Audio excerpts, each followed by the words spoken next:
Welcome back to TNLP, the newsletter podcast, brought to you by the HazMat Guys. Timmy here with the top hazmat news from around the U.S. The first being that we're officially 6 months away from the first ever southernmost hazmat conference in Key West, Florida.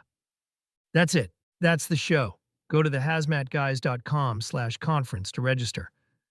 Until next week. Are you still there? Kidding. Let's get into it.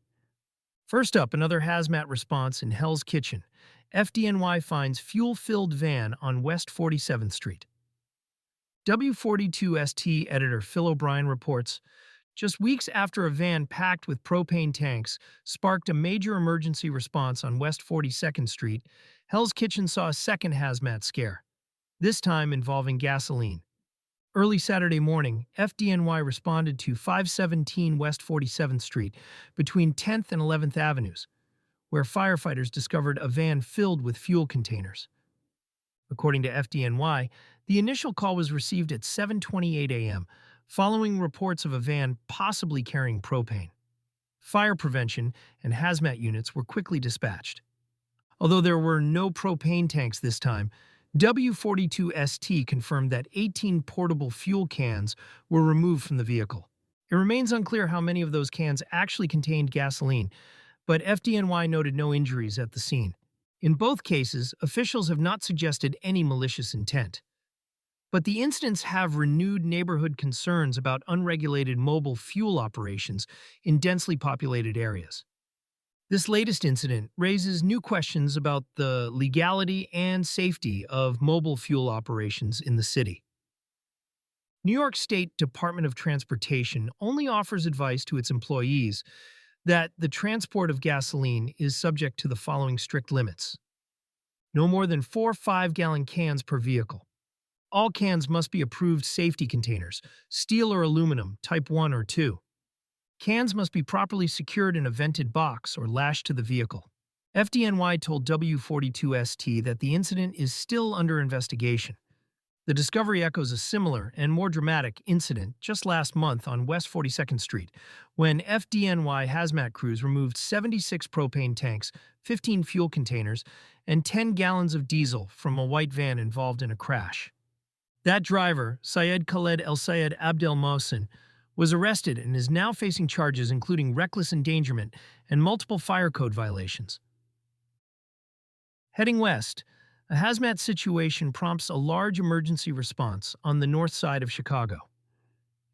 NBC Chicago reporter Izzy Strubant tells us a hazmat situation in Chicago's Edgewater neighborhood prompted a large response from police, fire officials, SWAT, and the Bureau of Alcohol, Tobacco, Firearms, and Explosives this past Friday.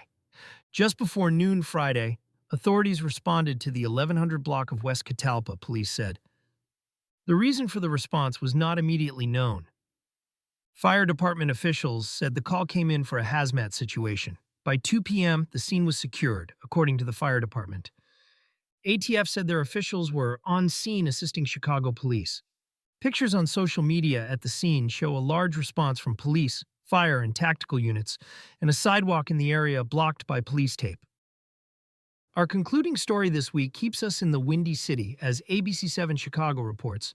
There was a hazmat investigation on the north side Friday, fire officials said. Chopper 7 was over a high-rise in the 1100 block of West Catalpa Avenue in Edgewater about noon. There was a visible emergency response. Residents were told there is an emergency notice for the top 3 floors 8, 9, and 10 of all 3 Catalpa towers on the block. Chicago police told Catalpa Gardens condo leadership that they were entering a unit on the property. They asked for those floors to be evacuated by 10 a.m. Friday. Police sources said they were serving a search warrant for an incident that happened earlier this week. Until the area was deemed secure, residents were asked to leave their units for their safety, building management said.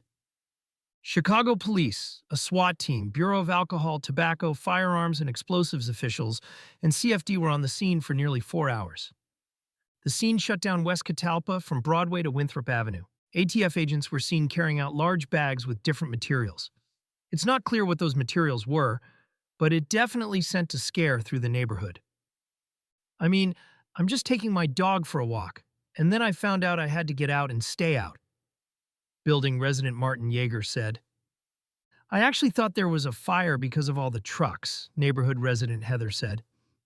Officials said there's no threat to other residents or the property, and the action was ordered as protocol. Neither police nor federal officials provided any additional information about what hazardous material led to the search. A building manager said they will not be releasing a statement. No definitive answers anywhere. Sorry about that. That's going to do it for this week's episode of the Newsletter Podcast, brought to you by the HazMat Guys.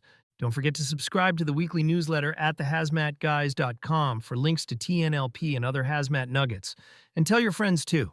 Until next week, for real this time. Timmy, over and out.